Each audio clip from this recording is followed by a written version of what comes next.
नमस्ते। मुस्लिम देशों की एक पुरानी आदत है कि ये बकलोली बहुत करते हैं, लेकिन जब इनके पिछवाड़े पर गैर मुस्लिम देशों की लातें पड़ने लगती है तो ये या तो विक्टिम कार्ड खेलते हैं या फिर उन मांदों की तलाश में लग जाते हैं जहां इनकी तशरीफ सुरक्षित रह सके। पाकिस्तान के बाद ईरान ऐसा देश है जिसके हालात भी गधा पकाओ मटन बताओ वाले बन चुके हैं। लेकिन इन दोनों देशों ने दुनिया भर में इस्लाम के नाम पर मुसलमान आतंकियों की फौज तैयार कर दी है, जो गैर मुसलमानों की जान के दुश्मन बने हुए हैं। जब से इजराइल ने गाजा पट्टी में असुर संहार मिसाइल लॉन्च किया है, ईरान उसका सबसे बड़ा प्रतिद्वंदी बनकर सामने आया है। पिछले साल अक्टूबर से ही ईरान ने इजराइल को धमकियों के साथ ही चेतावनियां भी दी है, पर इजराइल के ऊपर ईरान की बकलोली का कोई प्रभाव नहीं पड़ा।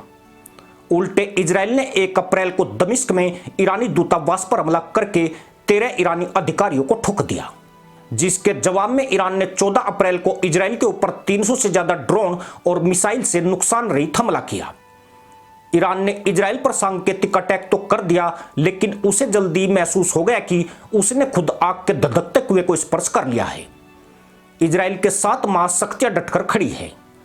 तमाम आधुनिक हथियारों के जखीरे इजराइल के पास हैं। ऐसे में युद्ध भड़क गया तो इजराइल का तो कुछ ज्यादा नहीं बिगड़ेगा, पर ईरान पिछवाड़ा उठाने लायक नहीं रहेगा। ईरान के हमले के जवाब में 19 अप्रैल को इजराइल ने हमला किया तो वही ईरान गीदड़ बना नजर आया, जो 2 दिन पहले तक इजराइल को तबाह करने की धमकी दे रहा था। इतना ही नहीं, ईरान ने इजराइल के अटैक की बात छुपाने की कोशिश में यही संकेत दिया कि ईरान सिवाय एक फंटर और बकलोल मुल्ला से ज्यादा की औकात नहीं रखता है। दरअसल इजराइल ने सीरिया के दमिश्क में ईरान पर हमला सोची समझी रणनीति के तहत किया था। ईरान की फंटरबाजी और मुल्लागर्दी से इजराइल का माथा ठनका हुआ था। ईरानी दूतावास पर हमले का सीधा मकसद यही था कि ईरान को सीधे तौर पर युद्ध में घसीटा जाए, पर अब जंग लड़ने का मौका आया तो ईरान पिछवाड़ा दिखाकर भाग गया और यह भी साफ कर गया कि वह जंग की ओर नहीं बढ़ना चाहता है। उसकी जवाबी कार्रवाई करने की कोई योजना नहीं है। पर बड़ा सवाल यही है कि जिन गाजा के जिहादियों के चक्कर में ईरान ने इजराइल के साथ पहले तनाव बढ़ाया, फिर पिछवाड़ा दिखाया, अब उन गाजियों का क्या होगा? क्योंकि ईरान की गलती की वजह से वे बुरी तरह फंस गए हैं और अब उनका कितना बुरा असर होगा, इसे सोचकर तो हुरों के तबेलों में भी सन्नाटा पसर चुका है। अभी तक 57 मुस्लिम देशों में ईरान ऐसा देश दिखता था जिस पर हमास भरोसा करता आया है, और गाजा में इजरायली कार्रवाई की भर्त्सना करने में ईरान सबसे आगे रहा है। अब तो ईरान की औकात ऐसी भी नहीं रही है कि वह इजराइल को झूठ मूठ की चेतावनी भी दे सके। यानी ईरान ने जो गुड़ गोबर किया, उसकी कीमत गाजा के मुसलमान आतंकियों और उनका मुंह चूमने वाले जाहिलों को चुकानी पड़ेगी। कहने वाले जरूर कहते होंगे कि इजराइल ने अपने प्लान में यह पहले ही अनुमान लगा लिया था कि दमिश्क के हमले के बाद ईरान या तो सीधे युद्ध में उतरेगा या वह दुम दबाकर भाग जाएगा, और इन दोनों ही परिस्थितियों में जीत इजराइल की ही होगी। गैर मुस्लिम देशों के पास जो युद्ध रणनीति है वह मजहबी बकलोली से तय नहीं होती है, बल्कि लंबी लड़ाई को सामने रखकर तय की जाती है। भारत से पाकिस्तान 4 युद्धों में इसलिए हारा कि वह अपने जवानों से हू कराता आया है और भारत चाणक्य नीति को मार्गदर्शक बनाकर उसे ठोकता चला गया। ईरान पर इजराइल के हमले के बाद तेहरान का पूरी तरह घुटनों पर आना भी यही इशारा करता है कि युद्ध मजहबी सोच से नहीं जीते जाते हैं, बल्कि कुशल रणनीति और दूरदर्शिता अहम भूमिका निभाती है। सिर्फ जज्बे वाली कौम की बकलोली करके पहले से ही नंगी आवाम के कच्चे उतरवाने से युद्ध लड़े जाते तो आज पूरी दुनिया पर फकीरों का कब्जा होता। गाजा में इजराइल की सैन्य कार्रवाई में ईरान एक रोड़ा बनकर उभर रहा था। उसका प्रोक्सी लेबनान का हिजबुल्ला भी तहमद उछालने में आगे था, लेकिन अब हिजबुल्ला ने भी साफ कर दिया है कि वह जंग नहीं चाहता है।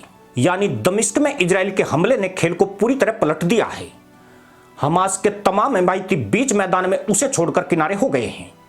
इससे सिर्फ गाजा के जाहिली ठगा महसूस नहीं कर रहे हैं, बल्कि उन मुल्लाओं ने भी पिछवाड़े पर लाल रुमाल लटका लिए हैं जो इसे अल्लाह की लड़ाई कहते नहीं थकते थे। काफिरों के सामने ऐसी दुर्दशा के बाद पाकिस्तान तक शर्मिंदगी ही शर्मिंदगी है। शर्मिंदगी इसलिए कि आतंक की लड़ाई में इन फटेरों ने बेवजह ही अल्लाह को बीच में ला दिया, जबकि निर्दोषों के कत्ल और बलात्कार से इनके अल्लाह का कोई लेना देना नहीं है। गाजा में कितने मुसलमानों का खुदागंज के लिए टिकट काटा गया, इजराइल और उसके सहयोगी देश संख्या कभी नहीं बताएंगे। अफगानिस्तान में 10 लाख मुसलमान पाकिस्तान की वजह से मारे गए और गाजा में जितने निपटेंगे उनका दोष अब ईरान के ऊपर ही आएगा। Nigeria, Syria, Libya, Lebanon, Iraq, Sudan, Yemen यानी 57 मुस्लिम देशों में से आधे से ज्यादा देश हैं जो खुद ही गैर इस्लामिक फौजों को अपनी कौम के खात्मे के लिए न्योता देते हैं।